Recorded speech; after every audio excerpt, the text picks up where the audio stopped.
Great, I've just started recording, I think. So thank you very much for joining this evening for the webinar, which is all about volunteering to help nature in Devon. So my name is Bella Birchurst. I'm the Communication and Engagement Officer at Devon Local Nature Partnership, which is hosted by Devon County Council.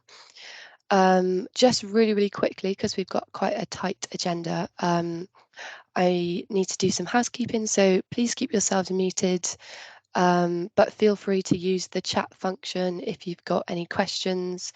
We'll have about 10 minutes at the end, hopefully, for questions, so please feel free to put them in as we go along or save them to the end. It's up to you. Welcome to have your cameras on. Always lovely to see some friendly faces on the screen. But yeah, please do keep yourselves muted. I'm going to share my screen now and go through a quick presentation introducing you to the topic of volunteering to help nature. And then we're going to be hearing from our lovely four guest speakers from various organisations across Devon working to restore Devon's nature. So I hope everyone can see my screen okay here. Again, thank you for joining if you're coming in now, which I see lots of people are joining now. But I wanted to run this webinar now because spring has just started and it's a really lovely time to start getting out and about. Days are getting longer and warmer, so it's a really great time to start volunteering outdoors. So I hope after today you're feeling inspired and more informed than you were before. You may be on this call this evening because you've never volunteered for nature, and you've always been interested in but sort of never got round to researching it, or maybe you have researched it and you're feeling quite overwhelmed with the various opportunities we have here in Devon. We have so many, which is really great, but it can be tricky to know which one to pick, what's right for you. So this is kind of a beginner's webinar to what is available out there in our beautiful county. So I'm going to talk you quickly through why I think everyone should be volunteering in nature, what the benefits are to you, and how to choose what to pick before we go into the four guest speakers. My email is there on the screen and also the Devon Local Nature Partnership website. So why volunteer? There's many reasons why people volunteer, but I'm just going to run through a few that I think are of most benefit to you. So I think the biggest one is it is really beneficial to your mental and physical health and well-being. So volunteering in general has been known to reduce stress and even combat depression. It gives people a real sense of purpose and meaning, and it really incorporates people into communities. So you may be new to Devon, and it's a really great way to kind of help you with mental health, especially to do with eco-anxiety. So volunteering in the environment can really help combat eco-anxiety. It gives you kind of a greater control over the ecological crisis. So it's really great to do, and I think once you start, you'll just love it. And then obviously, if the opportunities or activities you're involved in are physically demanding, then you're exercising, which is great for your physical health, which has a whole host of other health benefits as well. You'll also gain new skills. So you'll gain lots and lots of new skills you've probably never even thought about learning. And I think no matter on what stage in life you're at, there's always new things to learn, whether that's interpersonal skills, IT skills, ID skills, ecological. There's so many you can learn, which is always really great. You'll also make new friends. So volunteering can be a real social environment, and volunteering in the natural world can get you connected with people with similar morals and are like-minded, and you might meet friends for life in these situations. So it's really great for that. It can also strengthen your CV, so kind of building on gaining new skills. It's really great to show on your CV that you've given up your time for free to do something you're passionate about. So whether that's for a job in our sector or whether it's a job outside of our sector, it's always good to show that you volunteered. I don't think I would have my current job without it. So it's really, really great for that. And it's also a talking point for interviews and things.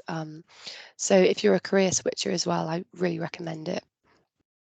So it also improves your local area. It's really great to volunteer on your doorstep. I would always suggest that people volunteer as close to home as they can. And it's really nice to see your local area improve and restore its nature back again. So, and that again just reaps more happiness as well. And lastly, we just need everyone. So everyone's probably aware that we are going through a climate and ecological crisis. So biodiversity or nature is declining. So we really need all hands on deck with reversing this decline. And Devon's such a beautiful county and we have so much incredible wildlife that we really, really want to see it being brought back to life. So now that you're inspired to volunteer, you might be indecisive about which to choose. So here are a few top tips from me. I would say think about your passion first. So is it birds that you're interested in and maybe you'd want to volunteer for the RSPB and volunteer in a hide or something like that? Or is it rivers and freshwaters and you might want to be involved with citizen science work for West Country Rivers Trust? Or is it trees or the marine environment, so beach cleans or whatever it is? I think choose that first and then look into organisations that allow you to develop those passions. Also use your existing skills. So although it's great to learn new skills, I think it's also important to think about where you'd be really beneficial and useful to a certain cause. And then also think about whether you want to be a part of independent or group volunteering. So do you want a real social environment and to work in groups and other people all the time, or would you actually benefit more from some alone time and some independent volunteering, in which case citizen science might be better fitted for you? And very important to also think about the physical constraints, so time and location. How much time do you have to offer? Is it a couple times a week? Is it a couple times a month or a couple times a year? And also, how far away are these opportunities? So be realistic and try not to give false promises to organisations as well. And just going back to that, don't be afraid to just try out a few things. So you still might not be sure after this, but go to a few different ones and see what you enjoy, would be my recommendation. So I'll stop sharing my screen now, and I will hand it over to Rosie Cotgreave, who is here from Devon Wildlife Trust, who's going to give you a quick presentation about the various opportunities at Devon Wildlife Trust. She is the project lead for the Saving Devon's Treescapes. Over to you, Rosie. Thank you. Thanks very much, Bella. I will assume that you can see my screen unless someone says something else. But yeah, as Bella says, I lead the Saving Devon's Treescape project. So I will talk you through the many different opportunities this project has. Just a bit of background as well of why the project exists and therefore why it's vital that we get loads of people involved. We're led by Devon Wildlife Trust on behalf of the Devon Ash Dieback Resilience Forum, and all of those logos there are partners of our project. So we have all the AOMBs and councils, and then also the national organisations as well. So there's a really big backing behind this, and it means that everything that we do in the project feeds back to all of these organisations as well.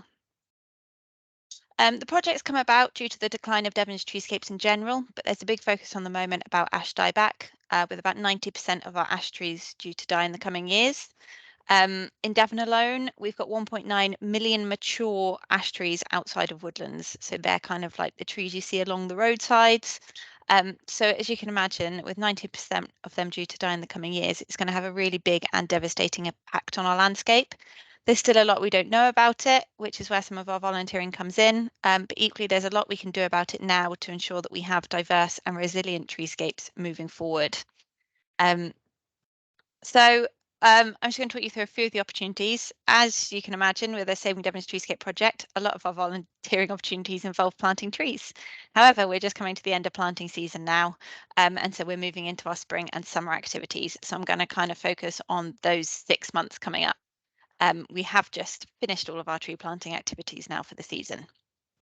So as part of our project, we collect seed from across Devon. So we do that generally in late summer, moving into autumn. And then we have two community tree nurseries. One is at the Meath Quarry Nature Reserve in mid Devon, and we are just about to open our second one in Broadcliss, just outside of Exeter. So this is a fantastic way to get involved. Pretty much no one that's volunteered, pretty much everyone that volunteers here hasn't got horticultural experience. Everyone's just come along to get involved. And it's really easy to just pick it up and learn as you go. So as I said, we collect the seeds in late summer and autumn. We then process them all. So we break open the crab apples and get the seeds. We mash all of the berries. We pick the spindle off. So lots of intricate work going on there. Over winter, the seeds live in the fridge to like a winter, but without any predation. And then this time of season, this time now, they then start sprouting and we bring them out, and then we are pricking them out into cells, as you can see in the bottom right there. And then one day, hopefully, they will grow up into big trees. The trees live at the nursery for about 1 to 2 years, before we then find locations for them out and about in Devon. All of the seeds we collect are in Devon as well, so everything we're planting is Devon focused. So it's a really lovely way to be part of the local community and know that you're having a really positive impact across the county. We run group volunteering sessions once a week, but for any really committed and enthusiastic people, you're welcome to pop up anytime because there's always something to be done. So that's our Meath one there, which is a concrete base. That's where we do our cell grown. And this is what R1 in Broadcliss is just beginning to look like. Construction should be finished soon. And we have an open event happening on April 14th. And then hopefully we'll be able to set up our regular volunteering sessions at Broadcliss as well. If you are also very interested in growing seeds, but are not near either of growing trees, but are not near either of these nurseries, we also do have a micro nursery kit available for community groups, where if you have a bit of space of land and a committed local group, then we can help you grow your own trees from seeds within your local town. We also have a really big citizen science project. And these opportunities, there's something always to monitor no matter what time of year, and most of them can be done from your doorstep in your own time as well. They're all species that either rely on healthy treescapes or in ash in particular. So I'll just talk you through a few of them now. As you can see at the table at the top, yeah, basically there's always something to be recording. And I'll warn you that it's very addictive. We've just finished our brown hair streak butterfly recording, which is me very excitedly on the left, finding my first ever egg. As I said, it's very addicting. Once you've found one, then you want to look in every blackthorn hedge. The brown hair streak butterflies love frolicking around in the tops of ash trees. So we're a bit unsure how they're going to survive over the coming years with ash dieback. But they actually lay their eggs, which is what we monitor, in blackthorn hedges. They are that little white dot there. It's about the size of a pinprick, but is insanely intricate if you get your magnifying glass out. And so we are, monitoring them across the county so that we can understand how their population changes and also their locations change over the coming years. We've also just finished our harvest mice training, which is the nest in the middle, you can see there. And also our lichen monitoring. We have about 10 or so lichens we've identified. Some are quite common and some are quite rare. Again, focused on the health of Devon's treescapes and ash trees in particular. So ash, with the lichen, you can do any time of year. We just hold our training sessions over winter because it's a lot easier to see the lichen when the trees aren't in leaf. But if you are interested, it's something that you can monitor all year round. So our Devon Bat Survey opens again in May. This is following on from the Greater Horseshoe Bat Project, and then our project has also followed on for the last 2 years running this. We will have host centres dotted across the county. We're just confirming their locations at the moment, and you will be able to go to one of our host centres. Often it's your local garden centre or something like that. Collect a bat detector for 3 nights. You set that up in your garden, let it record, and then we can have the data and we can tell you exactly what bats have been found flying past your house over those 3 nights. So it's wonderful for you to understand what nature you've got in your garden, but it's also wonderful for us. We work with the Devon Biodiversity Record Centre, so all of that data gets verified, and then we have a really good understanding of our populations across the county. We're also looking for you to record notable trees. which are the big trees across Devon that aren't ancient or veteran. So we work with Woodland Trust to ensure that we're also monitoring those ones. But then there are just these big trees that aren't quite old enough yet, but they have a magnificent they're magnificent within our landscape, and so we just want to make sure that they also get recorded and not forgotten. Again, we have a particular interest in ash trees, and it's particularly any that are not showing signs of ash dieback. So then we can also monitor those ones specifically over the years to see whether it just hasn't been affected yet, or whether it is showing signs of resilience, and therefore we can then report that. We also have our fixed point photography kits.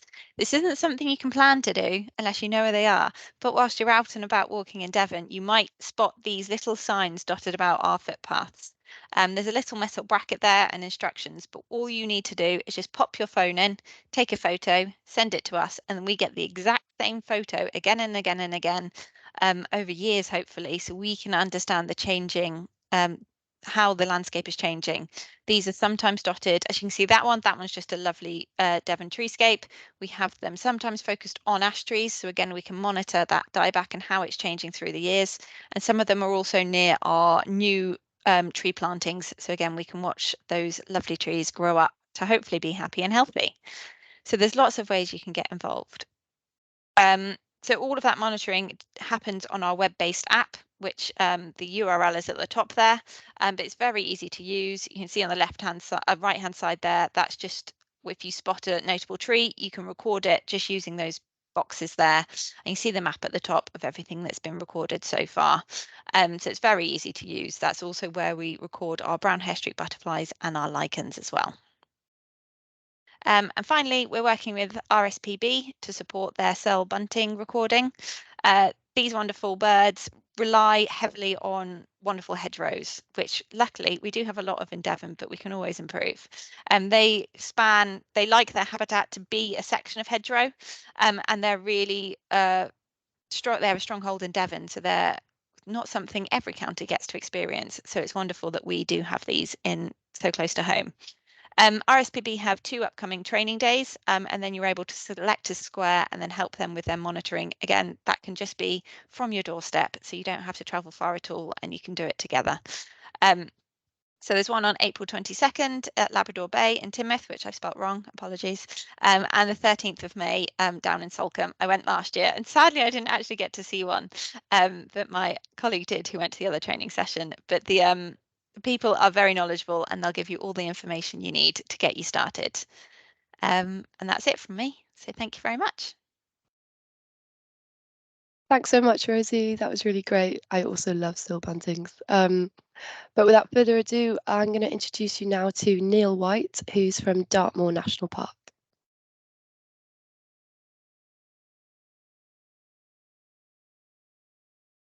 Hopefully, if he's here. Neil, are you there?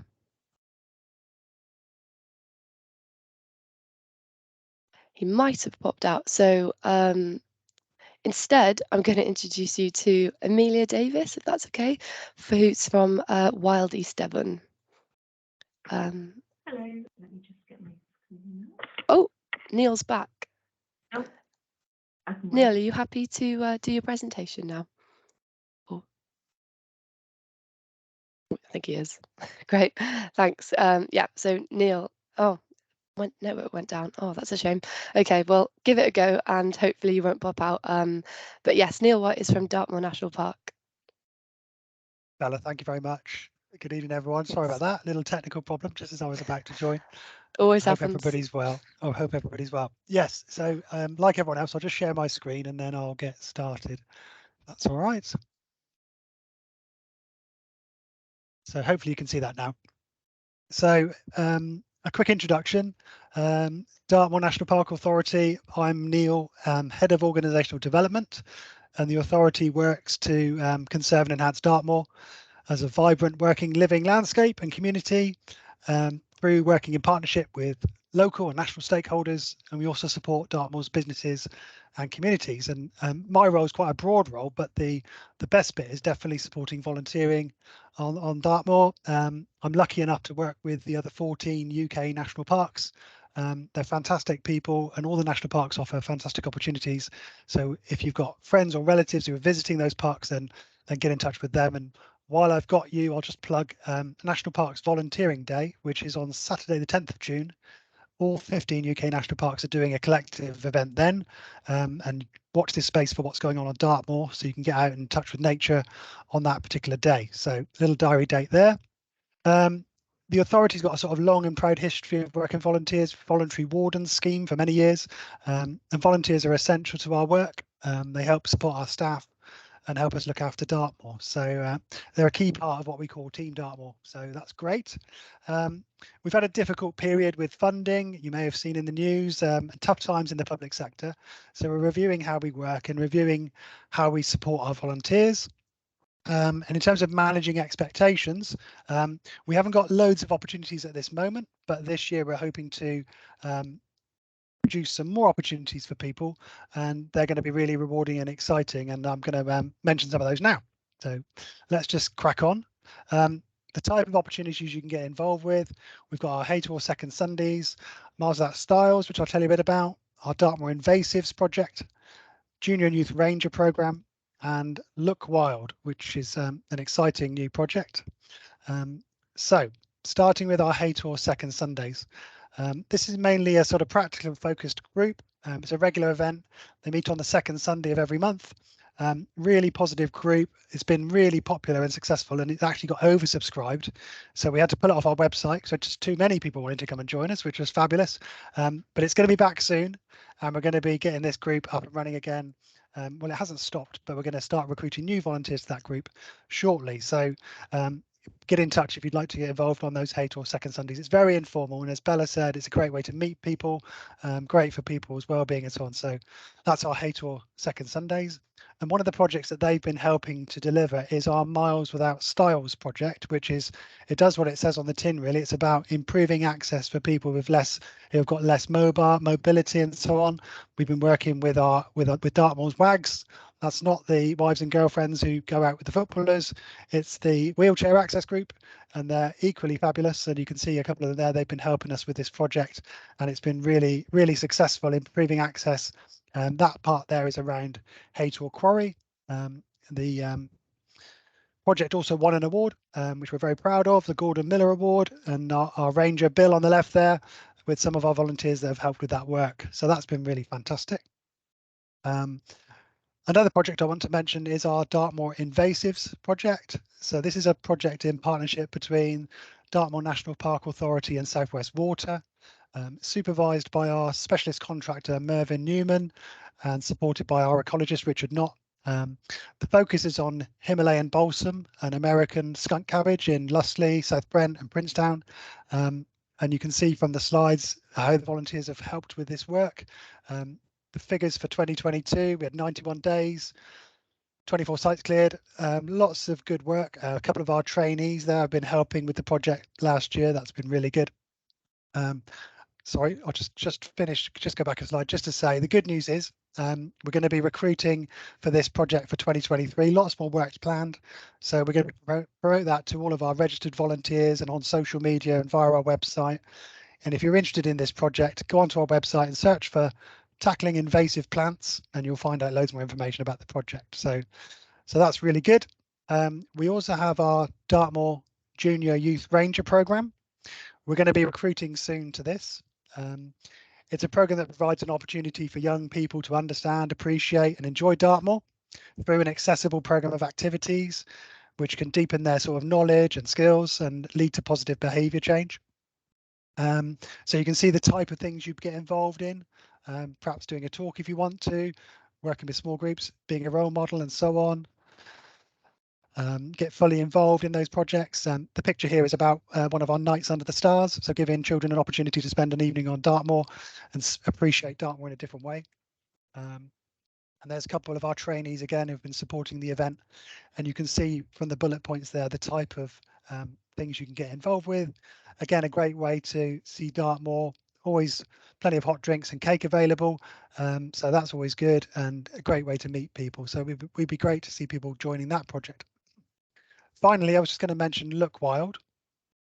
So as Rosie mentioned, citizen science projects, they're popping up everywhere. They're a really good way to get people involved. This project, we joined up again with the UK's 15 national parks. It's a new project to map and record the different species of plants and animals that you see both inside and outside the national parks. You don't need to be on Dartmoor or Exmoor to do this. You can be anywhere in Devon or anywhere really. And it's a growing database that will help all the national parks in their collective effort to sort of restore nature and ensure the sort of thriving ecosystems that we all want to see. There's a link there to sign up to the Look Wild project. Then you can sort of register your details, and you can also download the free iNaturalist app. So you can see in the photo there, somebody's using that app to photograph something. What happens then? The system identifies that if you're not sure, or there's a great collective resource there. So you can do this anywhere from your doorstep right into the wilderness, and you can enjoy learning about the natural world around you. Whether you're walking to the corner shop or you're exploring the high moorland, you can really do it anywhere. So I'd encourage you. It's a bit like Rosie said, that one's quite an addictive one. So we had somebody who just couldn't stop spotting things, and we had to provide some help for them.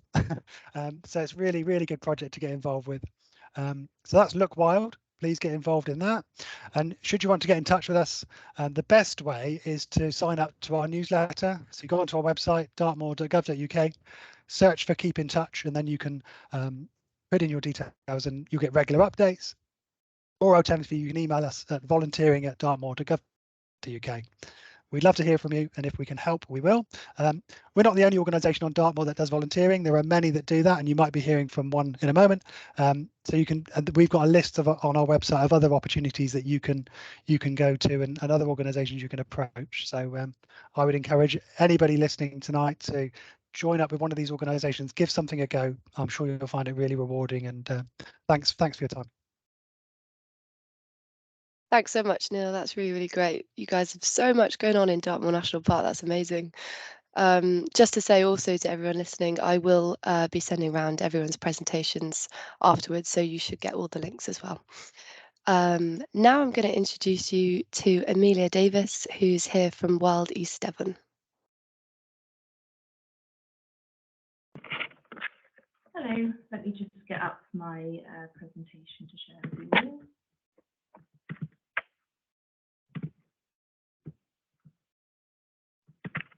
Take me a second.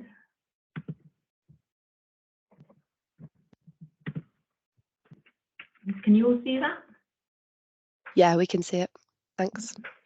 So, hello, I am Amelia Davis. I'm the Engagement and Participation Officer in the Countryside team at East Devon District Council, but we tend to go by Wild East Devon for a lot of our public engagement side of stuff. So you may have seen our logo on social media and various places.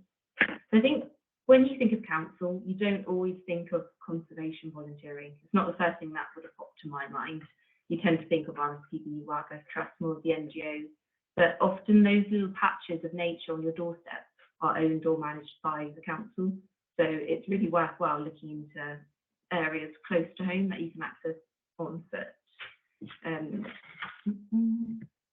So you can see from this map a couple of the reserves that we've got across the district. So we own or manage 10 sites, as well as sections of the Southwest Coast Path. So we extend all the way from Exmouth, which in the winter that is full of overwintering birds, the brink geese that arrive here from the Arctic and Siberia, all the way over to the other extreme of Axminster and Trinity Hill. So this is a site that's really good for nightjars and other ground nesting species. Just to say, Amelia, sorry, Amelia, you're still on slide 1, just to let you know, if you're. Oh, I'm on slide 2. Oh. Oh, now I'm on. I don't think it's in presenter mode. Try and work that out.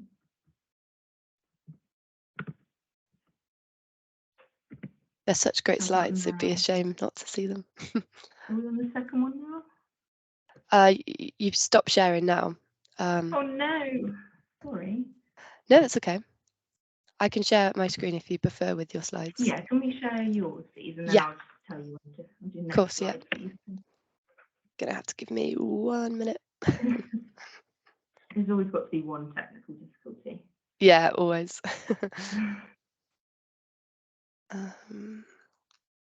Just getting mine up now, it's just loading. Okay.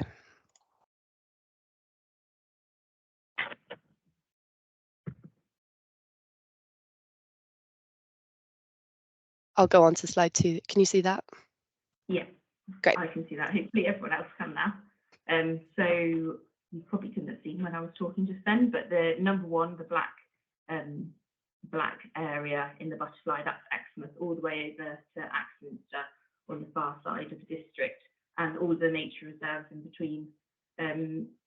So I'm going to go to the next slide. We'll skip this one onto why, which Bella, you've already talked a lot about why to volunteer in conservation.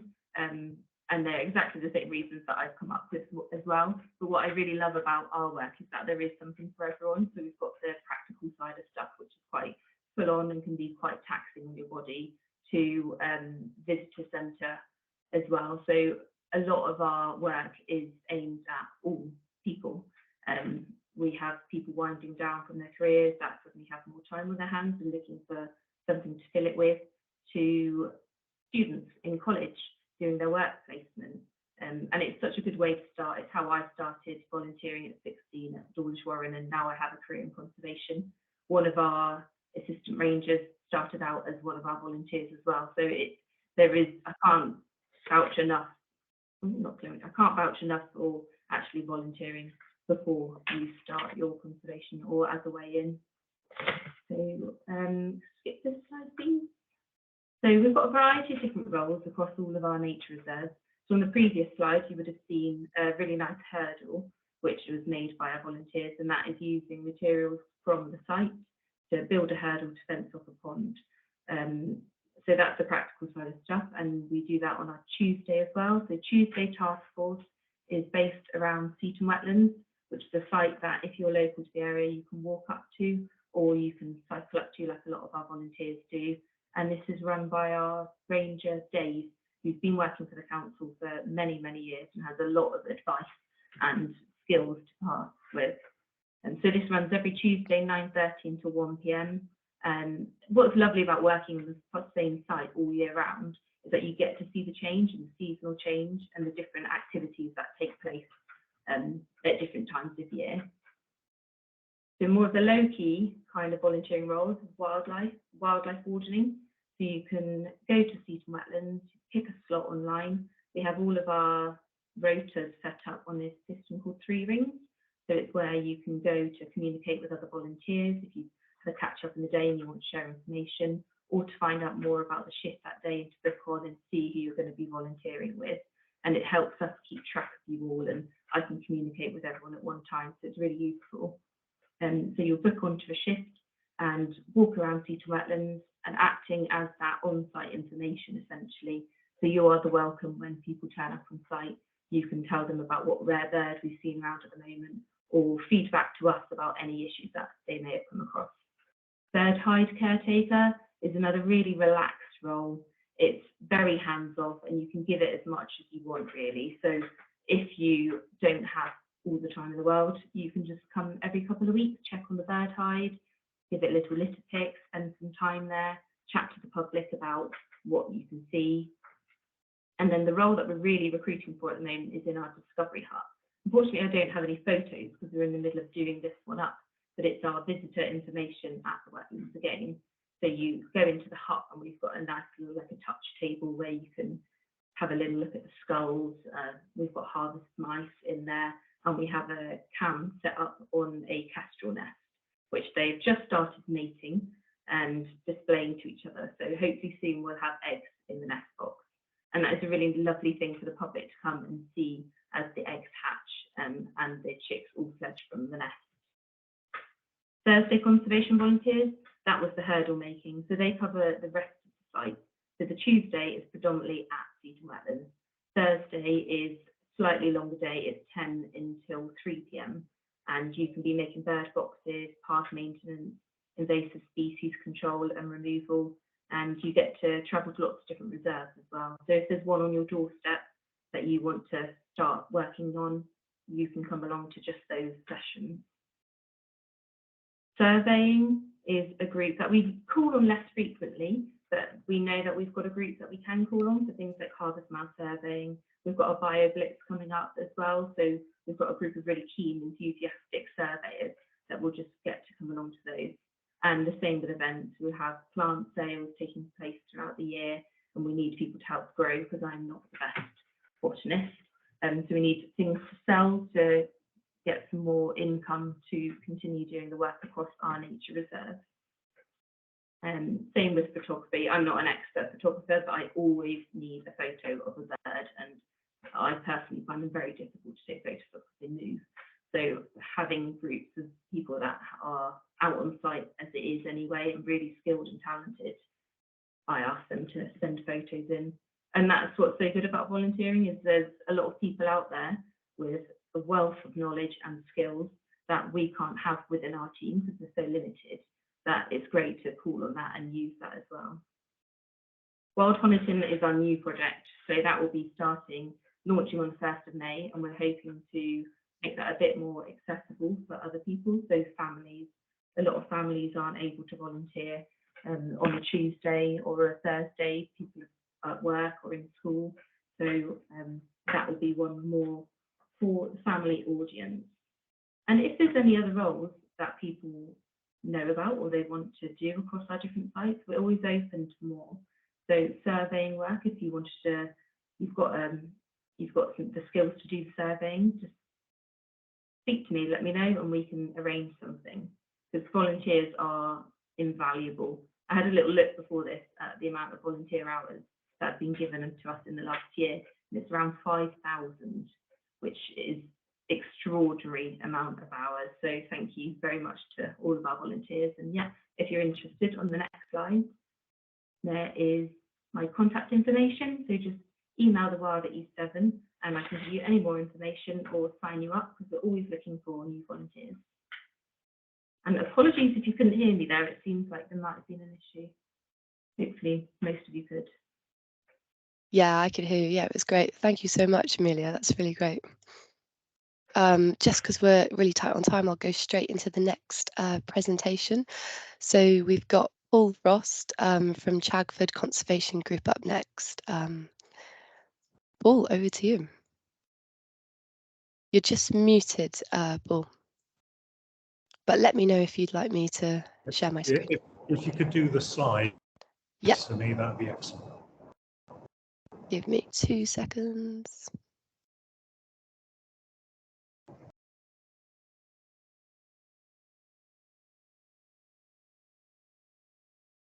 Okay, so great to hear about all the different opportunities. I want to do some of them now as myself as well. Okay, I've got it up now.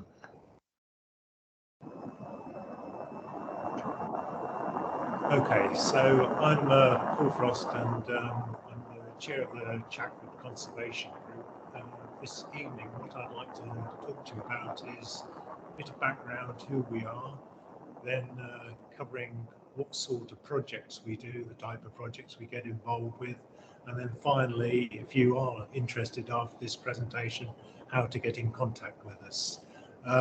As you'll see, we've got pictures of the type of projects we get involved in. I got told by my wife that most of the pictures you seem to be sitting around and not doing anything, but we do actually do some work, but we do take the photographs generally when we're sitting around having a coffee. So who we are. So the Chagford Conservation Group is a conservation group based in the Chagford area, and we cover a bit of East Dartmoor. We've been running for about 20 years, so established in 2003. We've got approximately 60 members, and we have an average turnout of about 14 a project. So a low turnout would be 9-10 people, a high turnout would be 22-23 people. So it does vary, but you come if you can make it. How we're funded, we have an annual coffee morning, so there's one coming up in May in the Chagford Village Hall.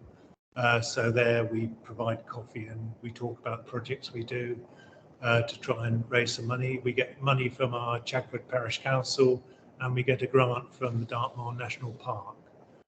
Now on the tools side, we have our own conservation tools. So we've got strimmers, spades, machetes, loppers, etc. So we have to look after them ourselves.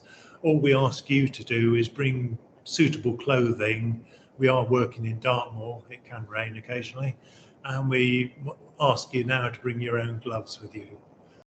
We're quite a sociable group, so we do enjoy the social side as well as the work side. So we always have a break during the work.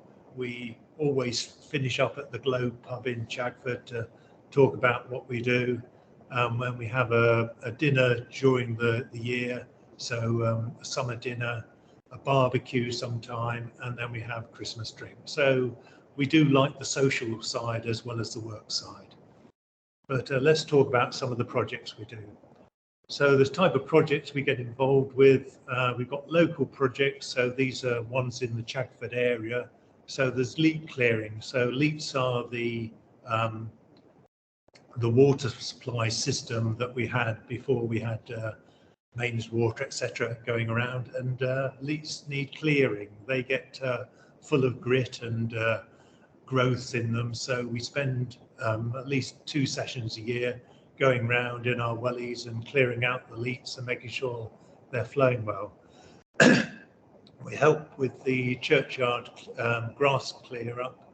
So there's contractors come into our local church at Chagford, cut the grass, and once a year we spend a day picking up the grass and putting it down one end so it can be sent to the pigs to eat. We have a swimming pool in Chagford that we do a pre-season clean up, so making sure all the trees around it are cut, that the pool's clear, etc. So that's another job.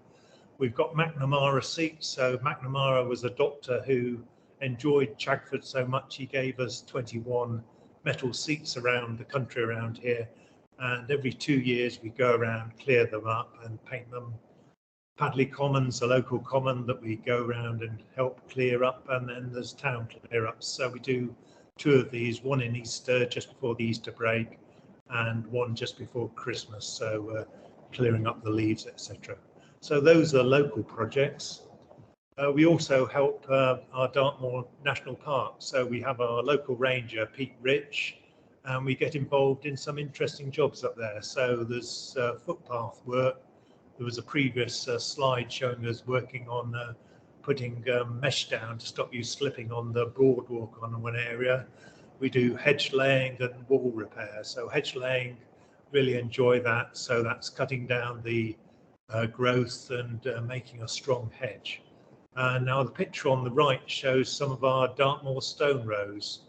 So the stone rows, I can't remember how many there are across Dartmoor, there's more than 50. But a lot of them are hidden in bracken and gorse, so we go round and cut away the bracken and gorse away from them and expose the grass. And once the grass is there, then the Dartmoor ponies or sheep can come around and keep them clear. And we do the same thing with the hut circles. Those are the main items around Dartmoor. I missed the bottom up, I can't see it. Other things we get involved with, so National Trust. So we work with the National Trust group in the Tin Valley and Finglewood. So we do a chunk of tree planting. So that's us tree planting in the top picture. So there's what we're trying to do in Finglewood is to make it much more, rather than a single species, have mixed deciduous woodlands in there. So planting a load of oak and ash and things to help the environment there. We also develop habitats, so working on making areas good for butterflies or for the mice, etc. Southwest Lakes, work up there with Southwest Lakes team at Fernworthy Reservoir, doing some work on fence repair and again on habitats, getting areas cut down so that the marsh fritillaries can flutter by much easier. Stone Lane Gardens is our local gardens that we have close to us that we help out cleaning the woods, and they've got a number of ponds, and I get volunteered to go in and clean the weeds out of these the ponds. So interesting work there at Stone Lane Gardens. And then Butterfly Conservation Org. So this is one of our interesting or favourite jobs, and we're helping our marsh fritillaries. So we always have bacon butties when we go there. So cutting down gorse, We even have fires to burn off the gorse, and then we have our bacon butties and cut down some more gorse. But this helps the fritillaries. So it's a whole mixture of jobs. We decide on the jobs we're doing every quarter. So we have a team who work on what we're going to work on, and then we put out a newsletter saying what we'll be working on. Now, next slide, please. If you do want to join us, if that is interesting type of work, we do meet twice a month, so the first and third Wednesday of each month. We generally work from mornings we meet at 9:30 and we're generally back by about 1:30. So we meet at Endicott House in Chagford.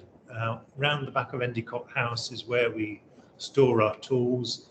And when we're choosing the tools that we need to take out on our task, we work out lift share if we're going far away. So we try and limit the number of cars we use, so probably about 3 or 4 cars go out.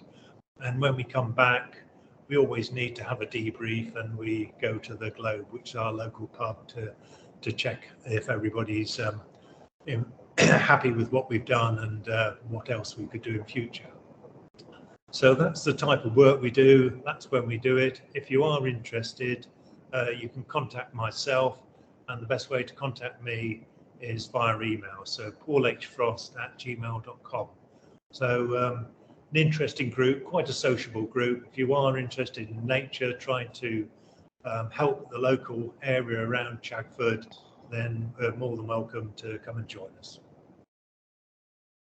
Okay, back to Thank you, Paul.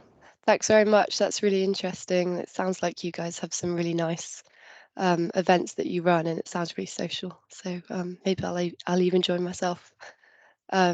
I'm just going to, I'll stop sharing, and then before we go into some questions, I'm just going to highlight some other opportunities across Devon. So as I said in the original presentation, there's so many different opportunities across Devon that this is definitely not an exhaustive list. But these are a few of the other organisations that have reached out to me and kind of need some more volunteers. So the Devon County Council Waste Team are supporting a few different things right now, such as Clean Devon, the Great British Spring Clean, and the Big Help Out. So these are all initiatives or campaigns to do with litter picking. And although it's not the most glamorous type of volunteering, it is a really important thing to get involved with. I think there was a study that showed that about 3 million small animals get injured or killed by roadside litter every year in the UK. So these are some great things to be a part of, and you can also download an app called Litter Lotto, where every bag of litter you collect, you get a chance of winning a sum of money from the lottery fund. So that's also great to be involved with.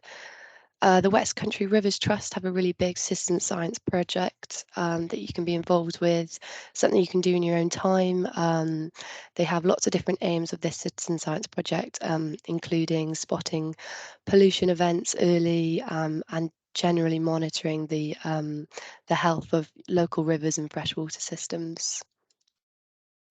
There's a wildlife warden scheme set up by Action on Climate in Teambridge, or ACT. So they started at the end of 2020 and have more than 100 wildlife wardens now, and take part in various events and activities across Teambridge. The Woodland Trust, you've probably heard of, great big organisation. They have a whole host of different volunteering activities in Devon. They also have some online, so for people looking for online volunteering, they're a great organisation to go to, and also have some aimed at 16 to 25-year-olds as well. More Meadows, so they welcome volunteers interested in conserving and creating wildflower-rich grasslands, and they've got some great things going on over the spring, summer. The Apricot Centre you may have heard of in Dartington, they're a regenerative farm, and they run a volunteering day about once a month, usually on the first Monday of every month. And you can take part in activities with them like composting or weeding or bramble bashing. They do some really fun stuff as well. And then lastly, Embercombe. So they're a really friendly volunteer community that also offers some residential volunteering. So if you're looking for more long-term volunteering, I'd look them up. I think their residential volunteering applications close in early April, so quite soon. But yeah, they're a really great volunteering group. And then lastly, although Paul just mentioned butterfly conservation, they're looking for different volunteers for different things at the moment. So they're looking for someone over the winter who has good spreadsheet skills and problem solving skills to be a part of their butterfly recording. But also over the April to September term, they're looking for some walking butterfly transect, people to do some walking butterfly transects and butterfly surveys. So there's an email there and also a link if you were interested in them. And then finally at Stover Country Park, they've got a Restoring Stover Country Park project. They've got different roles at the moment, but one for 16 to 25-year-olds is the British Dragonfly monitoring they've got. So that's for those living near Newton Abbot. They've also got a community shed project and a site maintenance for new forest school sites. So there's a link there for it as well and an email if you're interested. They're really, really looking for numbers this year, so do reach out to them if you're interested.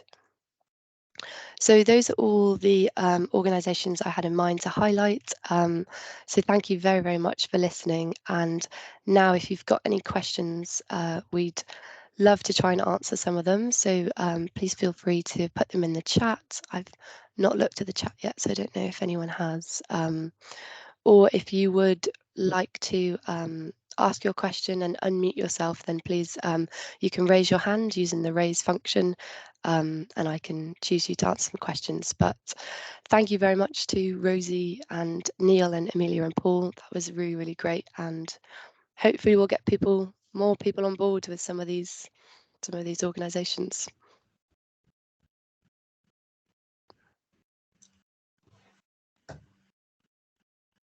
Okay, so Zara said in the chat, what was the contact email for Wild East Devon, please? So Amelia, I don't know if you want to put that in the chat or if you want to let her know. I'll put it in the chat, but also it's wild@eastdevon.gov.uk. I will also write it in there. Thanks, Amelia. So, can you see me or hear me? Yes, I can hear someone. Yeah, go for it. Yeah. I live in very West Devon, and there doesn't seem to be much doing there. But I am farming, and I have got an amazing amount of wildlife and birds and things, and deer, red deer come regularly. And I really want to know more about birds, so I'd like to go with somebody or knows more about birds. And I mean, I can recognise birds, but I can't recognise all the songs, which would be very helpful if I if I could learn to do that. I don't know if you know of anything that. Yeah, off the top of my head, well, I guess the RSPB is the biggest bird organisation that I know of, at least. And I know that they've possibly got an app where you can learn about audio bird identification.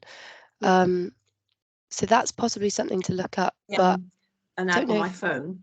I also have a stream, and it doesn't like the noise of the stream. So unless I'm well away from the stream, it just puts noise down every time instead of a bird's name. Yeah, it can be a bit temperamental with that. Yeah, especially if there's big background noise or if it's really windy. But I think some people are saying in the chat a few suggestions.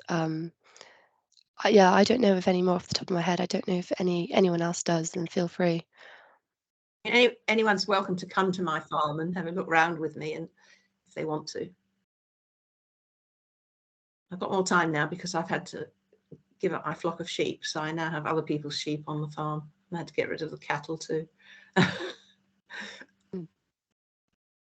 Great, thanks. I'll move on now. I think, Helen, you've got your hand up. So if you've got a question you wanted to ask. Yeah, just thanks. We work with individuals who are often on very low income. How can they access? Are there any funds they could access to get into these voluntary, to get them to the voluntary opportunities, really? Yeah, so as part of the Devon Local Nature Partnership, one of our initiatives is Wild About Devon, which is a community-centric initiative, and we actually have a grant scheme that's just gone live recently. Okay. So if they were part of a community project, I think there's certain criteria because we don't fund tree planting initiatives, just because there's so many grants available for that right now. But I can put the link to that webpage in our chat. It's more rather than doing their own projects. It's for them to enable them to get to volunteering opportunities that are on offer. Yeah. Can I come in? If yeah. For Saving Devon's Treescapes, we do have funds available to hire minibuses for people to attend our events. We've tried to do it in the past and no one wanted the minibus, so we kind of stopped. But if there's interest, we have the budget to make it happen. So it's just a case of, I guess, linking up where the events are there. But I would say always ask as well, if you see an event that you like the look of or training, you can always ask the organisation if they've got any. It's always worth an ask because, yeah, we have the budget to do it. We just don't often get the interest for it. So we're not that proactive about promoting it. In fact, we got less people signing up for one that we tried to do with a minibus versus people coming themselves. So yeah, just ask organisations if you see stuff, because chances are they might be able to help. Brilliant, thanks then. Yeah, so someone put in the group chat asking about opportunities suitable for under 18s or under 16s.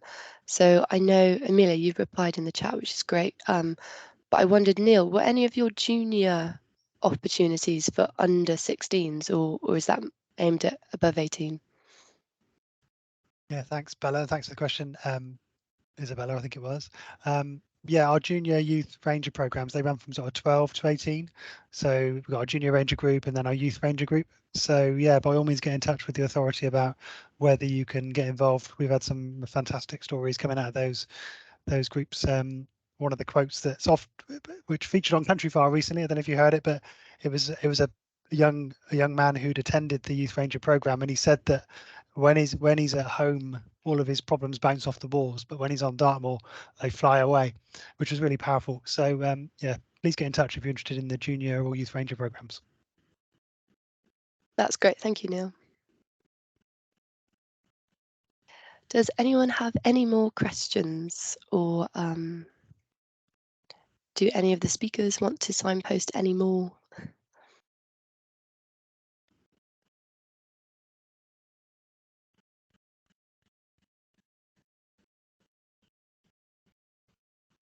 Thanks for putting the link in the chat, Beth. So Beth just put the link in the chat for the Wild About Devon grant scheme that I referred to.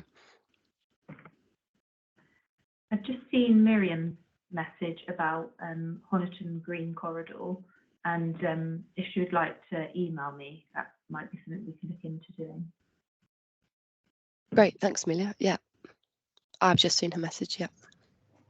Thanks, Amelia. I've been in touch with one of your bosses.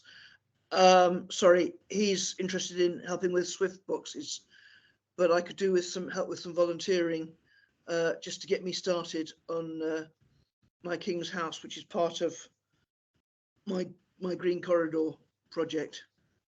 DWT. Okay, yeah, okay, yeah. Just drop me an email. I do think I've heard about Swift boxes. I'll give you my email address. That is on our radar. Okay. Great, thank you, guys. Well, it's 1 minute to 7, so unless anyone has any more questions, please put it in the chat now. Otherwise, I will wrap up.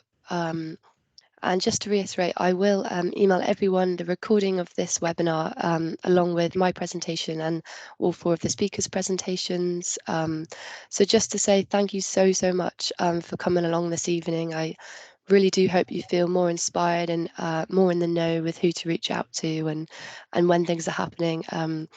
And I really do hope more people join in with this, as we really do need all hands on deck with restoring Devon's nature. So thank you very, very much to the speakers. You were all really great. I really appreciate your time on this. Thank you for essentially volunteering for me this evening as well. So thank you for all for coming, and hope you have a nice evening. Thank you. Thank you, everyone. Thank you. Thank you. That was really great presentation. Thanks, everyone. It's great.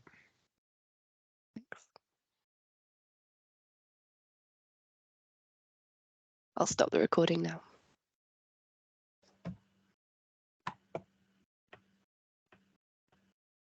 Well done, Bella. Thanks for